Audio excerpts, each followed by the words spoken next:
देखो, ताला भी एक है, चाबी भी एक है। ध्यान से सुन लो, ताला भी एक होता है, चाबी भी एक ही होती है। चाबी को इधर घुमाओगे तो ताला खुलेगा, इधर घुमाओगे तो बंद हो जाएगा। एक ही चाबी दो काम कर देगा। ठीक ऐसे ही आत्मा के साथ ये जो चाबी रूपी मन है ना, अभी हम संसार में फैले पड़े हैं, तो संसार में बड़ी बुरी तरह रमा हुआ है ये। जहाँ मौज मस्ती का माहौल होना है वहाँ तो सब जाएंगे आएंगे, या जहाँ कुछ स्वार्थ सिद्ध होता है वहाँ जाएंगे आएंगे। जहाँ आनंद आना होता है, मन बहले खुश रहे, वहाँ जाएंगे। लेकिन जहाँ आत्मा की मुक्ति का सवाल है, या यहाँ मृत्यु लोक के दुखों से या आगे यमलोक के दुखों से छूटने का सवाल है, उस चीज़ पे हम गौर नहीं करते। अभी हम मन को उल्टा कर रहे हैं, जैसे चाबी को इधर घुमाया ताला खुल गया। इस मन को ही उल्टा कर दो तो अब अगर अक्षर रूप में भी देख रहे हो तो भी मन का उल्टा नम बनता है, नम। और मन को उल्टा कर देंगे तो भी सूक्ष्म, यानी उल्टा यानी सूक्ष्म बनाना है। मन को उल्टा उलटने से ही काम बनेगा, ऐसे नहीं बनेगा। जैसे चाबी को इधर घुमाने से ही ताला खुलता है, इधर घुमाओगे तो बंद है। और हम सबकी संसार में फंसे पड़े तो इधर घूम रखी है चाबी। विवेक सबका बंद हुआ पड़ा है। आत्मा 9 द्वारों में फंसी पड़ी है, लॉक कर रखा है। और लॉक करने वाला यहाँ बैठा हुआ है, अपना एजेंट आत्मा के साथ मन लगा दिया। अब यही मन हमको सब जगह भटकाता फिर रहा है। इस मन को उल्टा करना है, नम करना है, तब जाके बात बनेगी। वैसे तो बात नहीं बननी। युग युग आए, युगों युगों से हम कितनी बार तो 84 भोगी है, कितनी असंख्य बार 84 भोग चुके, असंख्य बार हमारे जन्म हो चुके, कितनी बार सृष्टि का प्रलय हुई, हमें कुछ याद नहीं। माया का पर्दा डाल रखा है। माया ने ऐसा पर्दा डाल रखा है, ये मन और माया, इसने जीव को ऐसे लपेट रखा है बुरी तरह, बहुत बुरी तरह।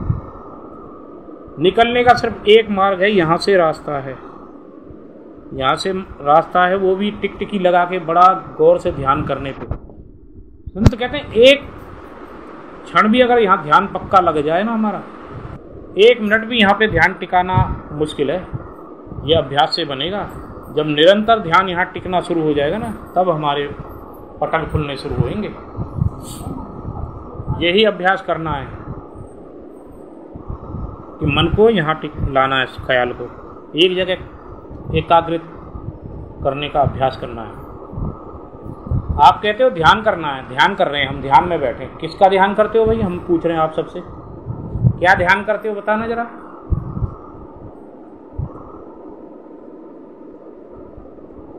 अगर गुरु का स्वरूप याद कर रहे हो, वो तो आप गुरु के स्थूल देह का स्वरूप ध्यान कर रहे हो। वो भी एक जगह तक, एक हद तक रहनुमाई करेगा, इससे ज़्यादा वो भी नहीं करेगा। गुरु का ये स्थूल देह ही जब यहीं छूट गया तो वो गुरु का काम था, जब तक सतगुरु शरीर में थे, नाम का बख्शीश करी हमको, और नाम किस तरीके से जपना है ये सारी टेक्निक बता के गए। किस तरीके से हमारे आचार विचार, मन वचन कर्म से हमें पवित्र रहना है, रहनी करनी कथनी किस तरीके की रखनी है, सब बता के गए सतगुरु। हम स्थूल देह में हैं हम भी, तो हमें स्थूल देह में समझाने के लिए स्थूल देह का ही कोई सतगुरु चाहिए था। सतगुरु हमें मिल गए। अब सतगुरु अपना कार्यकाल समाप्त करके स्थूल देह को छोड़ गए। अब शब्द रूप में सबके पास है, सबके पास। अब शब्द रूप में कैसे प्रकट होंगे? एकाग्रता। तो क्या ये है? अच्छा, कैसे आज हैप्पी बर्थडे टू यू है क्या किसी का? अच्छा, स्वागत में है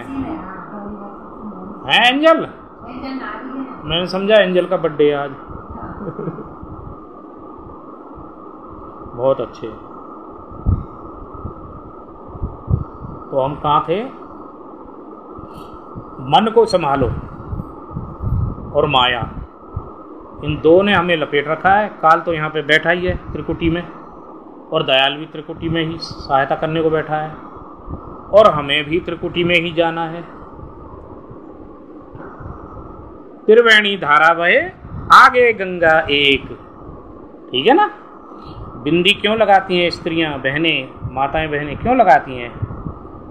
बिंदी से पुराने जमाने में संकेत दिया जाता था कि यहाँ पे हमारा प्रीतम है। हम सब ही बेशक शरीरों से पुरुष हैं, लेकिन सबके लिए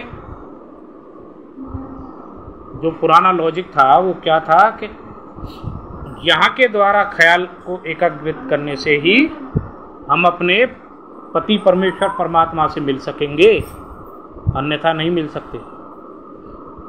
स्त्रियों को बिंदी लगाना पड़ता है, पुरुषों को तिलक लगाना पड़ता है। देखो आज वेदांतियों में कितने लंबे लंबे तिलक खींचते हैं। तिलक की ये महिमा है। तो यहाँ के द्वारा ख्याल एकाग्रित करने के लिए कि यहाँ से शुरू होगा, यहाँ से हमारा प्रीतम मिलेगा। प्रीतम किसका? हमारा। हम कौन? हम कौन है? हम आत्मा है। आत्मा भी नहीं है इस समय, जीवात्मा है। मन माया इंद्रियों के लपेटे में आ गई हैं तो जीव हो गए हम। इनके दायरे से बाहर निकलेंगे तो हम आत्मा, और यहाँ से निकल के जब शब्द में समा जाएंगे तो परमात्मा बन जाएंगे। हम ही परमात्मा हैं। अभी वहां से अलग हो गए, इसलिए जब तक पानी समुद्र में है, युग युग बीत गए, समुद्र का पानी खराब नहीं हुआ। आज समुद्र के पानी को उठा के एक बाल्टी पानी थोड़ा सा अलग कहीं गड्ढे में डाल दो, 2 दिन में बदबू दे जाएगा वही पानी, कीड़े लग जाएंगे। वही हाल हम सभी जीवात्माओं का है। परमात्मा रूपी सागर से हम अलग हो गई हैं, इसीलिए यहाँ नरकों फरकों में पड़े हुए हैं। यहाँ 84 भोग रहे हैं, नरक भोग रहे हैं, क्या कष्ट भोग रहे हैं। फिर भी हम मन के कहने पे, बगल में गंगा बह रही है सत्संग की, लोगों को अपना घरेलू काम छोड़ने से फुर्सत नहीं है।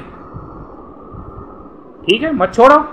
जब काल का डंडा पड़ेगा वो समय आएगा जब कितना भी जरूरी काम हो वो ले जाएगा खींच के। चारों तरफ से तुमको घेरे पड़े रहेंगे, घर के लोग, रिश्तेदार, सब।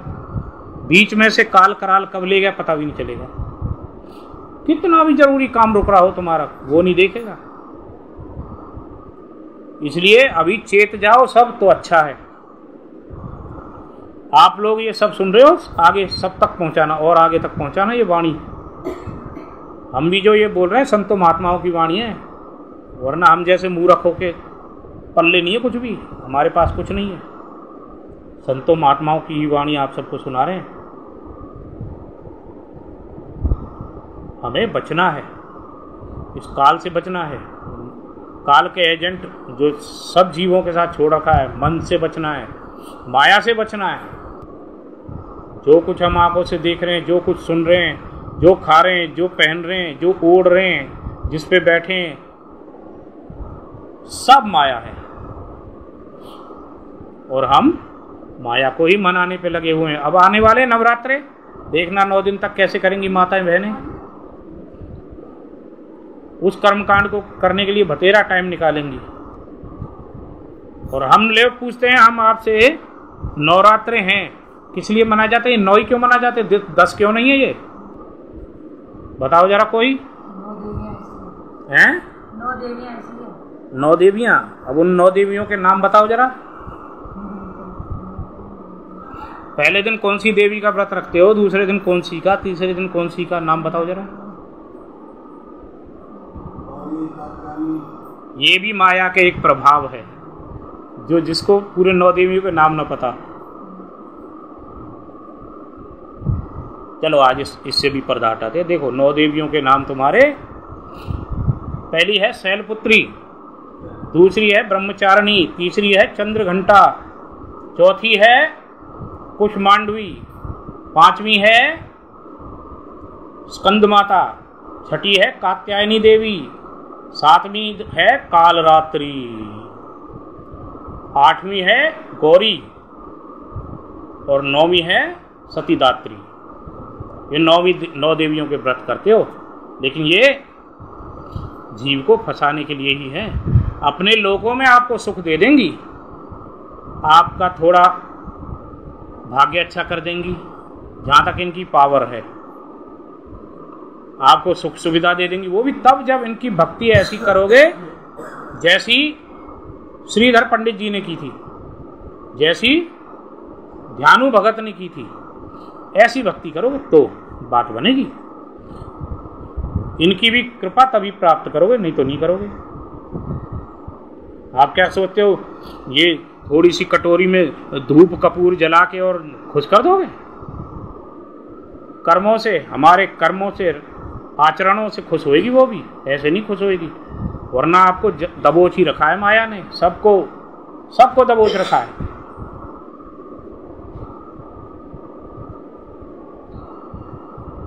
किसी को कुछ नहीं पता कि कब माया हमारी बुद्धि पे प्रभाव डाल देती है।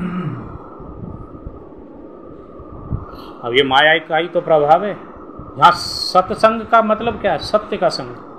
जहाँ सत्संग हो रहा है वहाँ नहीं जाना, और जहाँ भजन कीर्तन हो रहे हैं, खूब ढोलक मजीरे बाज रहे हैं, खूब घूम घूम के नाचेंगी, खूब घूम घूम के चारों, इतनी जगह छोड़ दो, चारों तरफ बैठ जाएंगी माता बहनें, बीच में एक डांसर के लिए जगह छोड़ो, और नाचना ना आए तो आंगन टेढ़ा बता देती हैं। एंजल कह रही अब तुमको मांगेंगे कुदरत की बात है।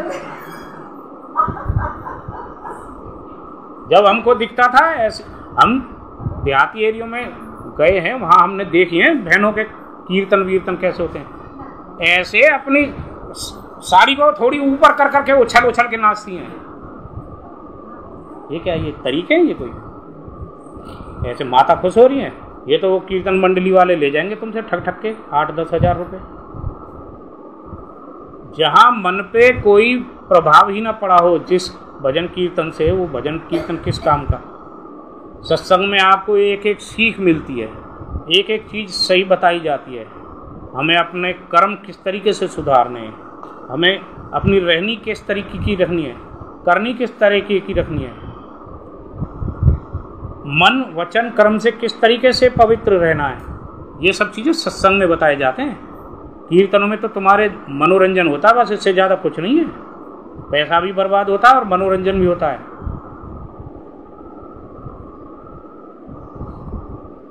ठीक है, लेखे में लिख जाएगा तुम्हें 1% फल मिल जाएगा। चाहे कीर्तन करा लो, चाहे तीर्थों पे जा लो, तीर्थ करे तो 1 फल।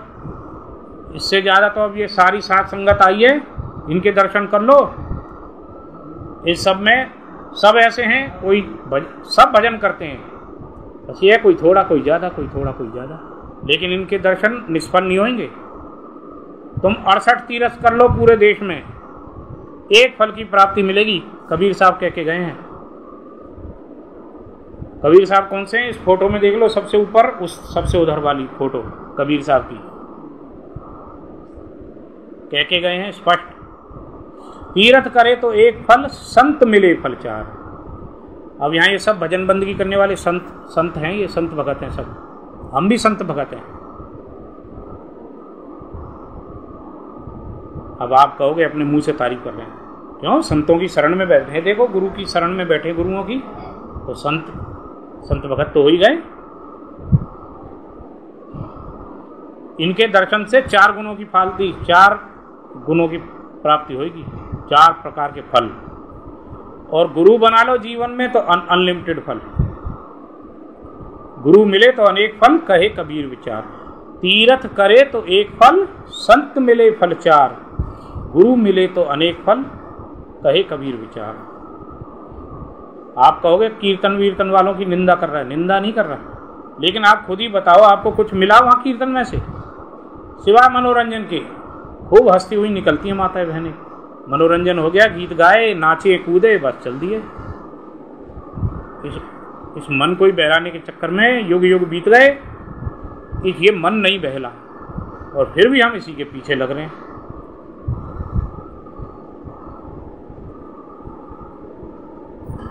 कबीर साहब कहते हैं, जागो, चेतो, अपने जीव का मुक्ति का कुछ उपाय करो। हम कीर्तन को गलत नहीं करें, करो कीर्तन करना तो श्रीधर जैसा करो, ध्यानु जैसा करो, करो माता का कीर्तन, हम नहीं मना कर रहे। या फिर ऐसे इस तरीके से करो, भाव में डूब के, आंख बंद करके भाव में डूब जाओ, करो अपनी देवी का भजन भक्ति, हम मना नहीं कर रहे। लेकिन श्रीधर पंडित जी और ध्यानु भगत जी भी रहे तो माया के ही दायरे में, माया की भक्ति करी तो माया के दायरे में ही रहे। कुछ हजार लाख वर्ष के लिए छूट गए, माया के लोक में चले गए, महामाया के। लेकिन कहीं किसी भी लोक में चले जाओ, देवी देवताओं के लोकों में जाने के बाद आना यहीं धरती पे है। पुण्य कर्म हमारे खत्म होते जाएंगे। जैसे ये फ़ोन है, घर से तो हम ले आए हैं इसे चार्ज करके पूरा 100%, अब ये शाम तक 0 की तरफ आ रहा है, बढ़ेगा नहीं जब तक हम इसे चार्जिंग पे नहीं लगाएंगे। घटेगी इसकी बैटरी, घटती जाएगी घटती जाएगी घटती जाएगी। ऐसे ही हम कितने भी ऊंचे लोक में चले जाएं, ब्रह्मा जी के लोक में चले जाओ, इंद्र से शुरू करो, स्वर्ग लोक में चले जाओ, इंद्र के लोक में, कर्म समाप्ति के बाद आना धरती पर ही है। ब्रह्मा जी के लोक में चले जाओ, विष्णु जी के चले जाओ, शिव जी के लिए चले जाओ, और अष्टंगी महामाया के लोक में चले जाओ। जितना ऊंचा लोक उतना ही ज़्यादा समय है। समय भोग के ठीक वैसे ही जितना ही महंगा फ़ोन, जितने ही फ़ोन का यूज ज़्यादा करोगे उतना ही बैटरी ज़्यादा फूकेगी। लेकिन आना फिर धरती पे है। फ़ोन की दृष्टिकोण से देखें, लगाना फिर से चार्जिंग पे पड़ेगा। भजन रूपी चार्जर में हमें कनेक्ट होना पड़ेगा सतगुरु के साथ, तब हमारी एनर्जी फिर से बढ़ेगी। इसलिए सोचो विचारो, हम यहाँ आए, मनुष्य की देह मिली है, बड़ भागी हैं, सब बड़ भागी हैं जिसको मनुष्य देह मिली है। लेकिन माताओं बहनों, इस मन का संग छोड़ना पड़ेगा। अगर मन अच्छे कार्य में लग रहा है तो मन को शुक्रिया अदा करो मन का, और मन अच्छे कार्य से हमें हटा रहा है, सत्संग लग रहा है और दुनियादारी के कामों की वजह से सत्संग छोड़ रहे हैं, तो मन की मत मानो भाई, फिर तो मन तुम्हें डुबो देगा। ऐसा अवसर बार बार नहीं आता।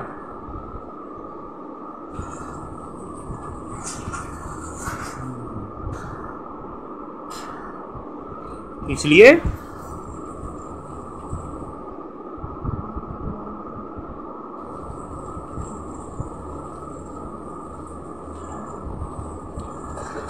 मालिक के ध्यान में हमें लगना है। यहाँ नामदान वाले कितने हैं और बेनाम वाले कितने हैं?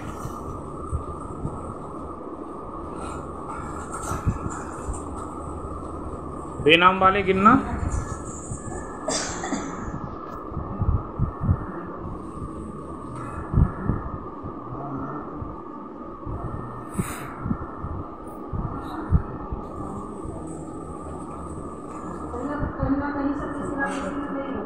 हैं?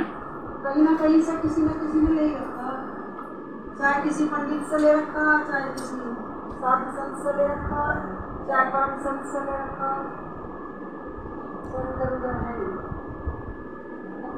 अच्छा, यहाँ आसाराम बापू से लिए हुए भी होंगे जीव, पूछना जरा, है कोई? है कोई जीव? है कोई आसाराम बापू से? गाँव में कई जने हैं?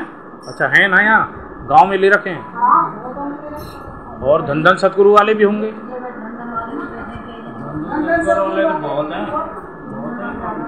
यहाँ बैठे हैं कुछ, एक आध बैठा कोई धन सतगुरु हैं? कितने?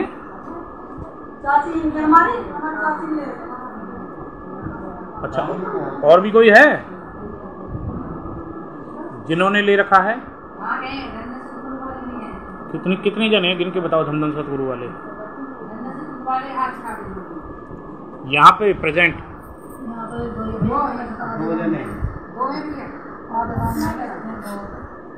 अच्छा, 2 जने हैं, तो वो दोनों नाम जपते हैं? पूछना। नाम जपते हैं। नाम की कमाई करते हो? बहुत अच्छी बात। और नाम के प्रति अविश्वास तो नहीं है? मन में अगर जरा सा भी अविश्वास है तो बताओ हमको, हम उस चीज पे सत्संग देते हैं फिर आपको अभी।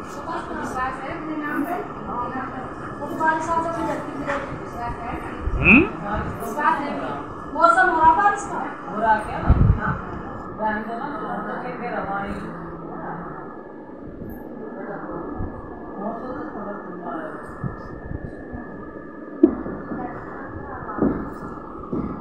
क्या हो गया? विश्वास है, विश्वास है।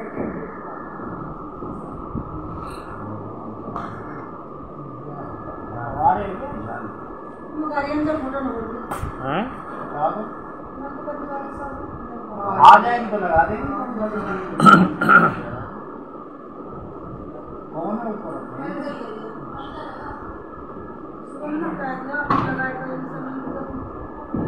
क्या बात हो गई?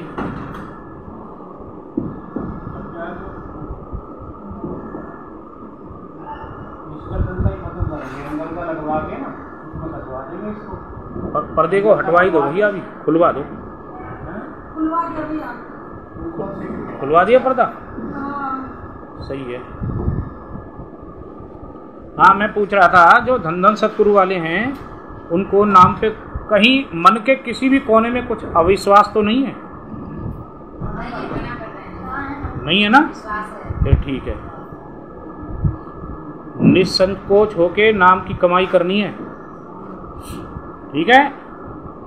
नाम आपका सेम जैसा मस्ताना जी ने प्रकट किया था सेम वैसा ही, नाम में कोई दोष नहीं होता, ठीक है। देखो कबीर साहब कहते हैं गुरु की करनी गुरु भरेगा, चेले की करनी चेला। हमारे परदादा जी ने, ध्यान से सुनो अब बातें मत करो, हमारे परदादा जी ने हमारे दादाजी को 5 अशर्तियां दी। अब वही 5 अशर्तियां हमारे परदादा जी से, हमारे दादाजी से हमारे पिताजी के पास आ गई। पिताजी ने उसमें से 2 हटा दी, 3 रख ली। दिव्य अशर्तियां थी। तो पिताजी परदादा जी ने भी दादाजी को हुक्म दिया था कि ये दिव्य शक्तियाँ हैं, तुम इनको इनसे प्रकट करके ऐसी ही 5 आगे जीवों को देना, अपने परिवार में जो भी होते जाएं सबको बांटना। परदादा जी का मतलब मेरा है मस्ताना जी से। मस्ताना जी ने 5 नाम दिए आपकी लाइन में सहस्त्रनाम जी को, सतनाम जी को।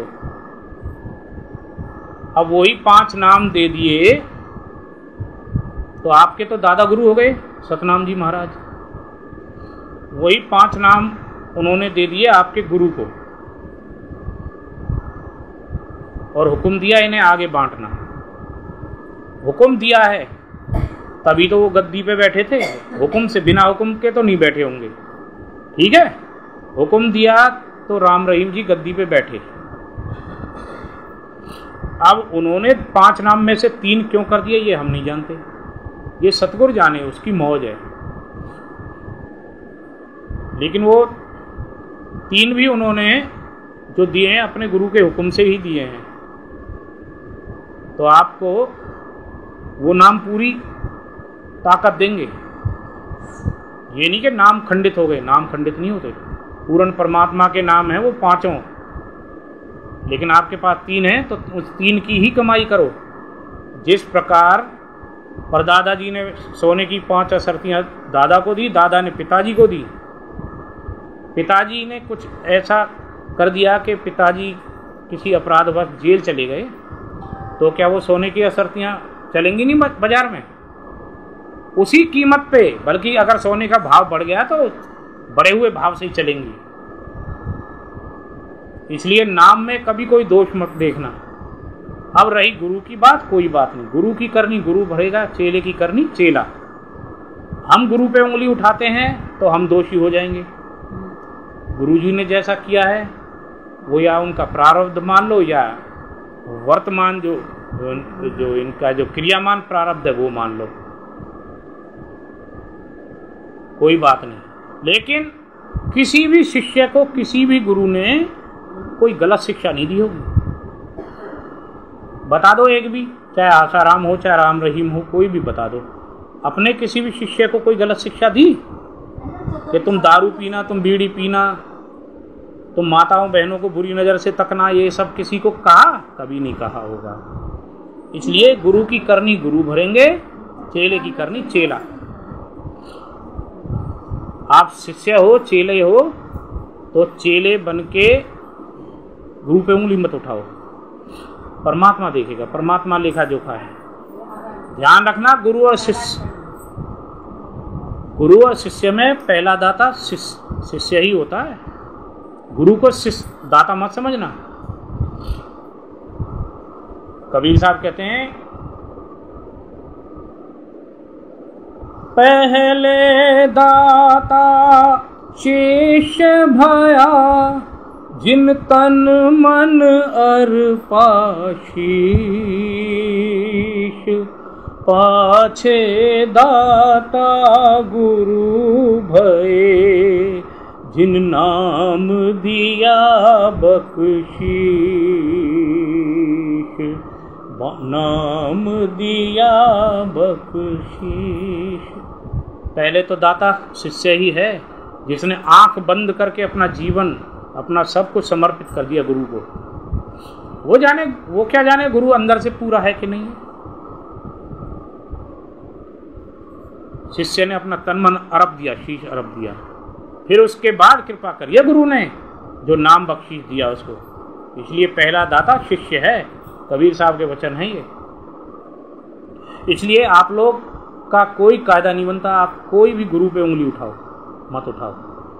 अगर वो गुरु जी ने बिना अपने गुरु के हुक्म से, बिना हुक्म के अगर आपको नाम दिया होता, तो वो नाम आपको कोई रहनुमाई नहीं करता, कोई असर नहीं करता। लेकिन सतनाम जी महाराज के द्वारा हुक्म किया हुआ नाम है, तो वो नाम आपको पहुंचाएगा आगे। इसलिए आप नाम की कमाई विश्वास से करें। विश्वास, कबीर साहब कहते हैं, ना मंदिर में ना मस्जिद में, मैं तो हूँ विश्वास में। कहते हैं ना, खोजी हो तो तुरंत मिल जाऊं, पल भर की तलाश में। कहे कबीर सुनो भाई साधु, मैं तो हूँ विश्वास में। अपना विश्वास दृढ़ रखना है हमें, और नाम की कमाई करो। 3 है, कोई दिक्कत नहीं। बाबा जी कहते थे, मस्ताना तो एक पत्थर भी पत्थर कर देता है ना, पत्थर पत्थर कह देता, उसे भी जपने से कल्याण हो जाता। गुरु नानक जी भी कहते हैं एक ओंकार, कहते हैं ना गुरु नानक जी भी एक ओंकार। कबीर साहब भी कहते हैं एक है साधे सब सधे, सब साधे सब जाए, माली सींचे मूल को हरो भरो लहराए। या तो गुरु को ही साध लो, गुरु ने जो नाम बख्शीश किया उसे संभालो, उस पर पूरा विश्वास रखना है, या फिर इन देवी देवताओं पे पूरा विश्वास रख लो भैया। गुरु पे विश्वास करोगे, गुरु को समझो जड़ मूल, देवी देवताओं को विश्वास करोगे, उनकी भक्ति करोगे, तो समझ लो आप टहनियों पे और पत्तों पे पानी डाल रहे हैं। कबीर साहब का मतलब है एक है साधे सब सधे। सिर्फ अपने गुरु के द्वारा जो नाम दिया गया उस पर विश्वास करो, बाकी विश्वास कहीं अन्य नहीं फैलाना। कह रहे हैं एक के साधे सब सधे, सब साधे सब जाए। औरों को साधोगे, कोई दुर्गे माँ को पूज रहा है, कोई विष्णु जी को पूज रहा है, कोई किसी को, कोई किसी को, सब तरफ मन को फैलाओगे तो सब साधे सब जाए, फिर तो चारों तरफ से गए। कबीर साहब कहते हैं माया मिली ना राम। ये बातें क्यों करने लग जाती हैं? अच्छा, बता देना जब मुझे बोलना हो।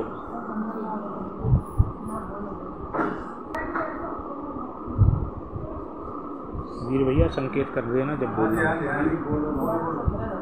बैठ गए सब?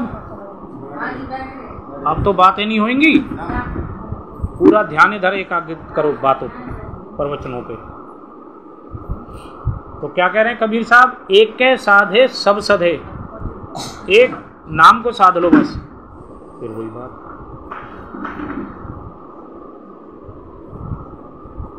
बैठ गए सब।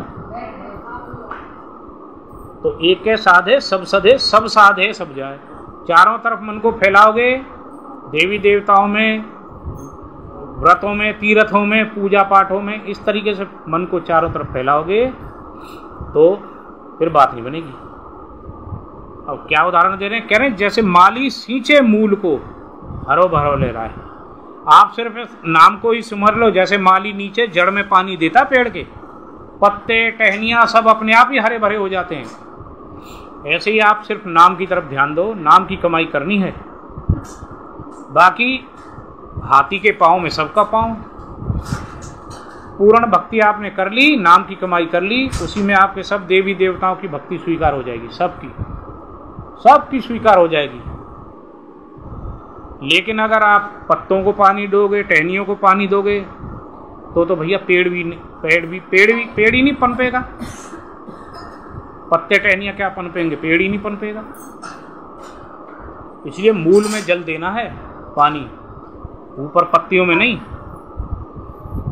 जो पूरे संत महात्माओं के शिष्य हैं उनकी कह रहा हूं मैं, जिन पे पूरा नाम है। इन देवी देवताओं से अन्य जो नाम है किसी के पास, जैसे धन सतगुरु वालों के पास 3 नाम है, वो तीनों नाम पूर्ण परमात्मा के हैं, किसी देवी देवताओं के नहीं है। हमारे पास भी 5 नाम है, वो पूरे 5 पूर्ण परमात्मा के हैं, किसी देवी देवताओं के नहीं है।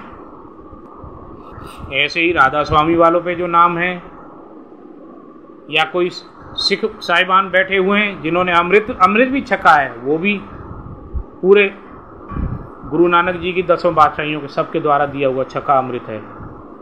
तो ये ऊंची भक्ति है। ये जिनके पास पूर्ण सतगुरु का नाम है वो ऊंची भक्ति है।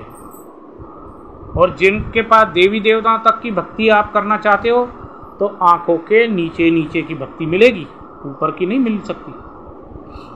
इस सारी सृष्टि 3 लोक 2 जहां के नक्शा है ये शरीर सारा। 3 लोक 2 जहां का नक्शा शरीर, और इसके नक्शे के 4 भाग हैं। पहला है पिंड, दूसरा है अंड, तीसरा है ब्रह्मांड, चौथा है सचखंड। आंखों से नीचे नीचे पैर के अंगूठे तक ये सारी पिंड की रचना है। 6 चक्र इस पिंड के अंदर हैं। आंखों से यहां से त्रिकुटी तक अंड की रचना है, त्रिकुटी से ब्रह्मरंध्र तक इसकी ब्रह्म की रचना है, और ब्रह्मरंध्र से आगे ऊपर सहस्त्रार्ध कमल तक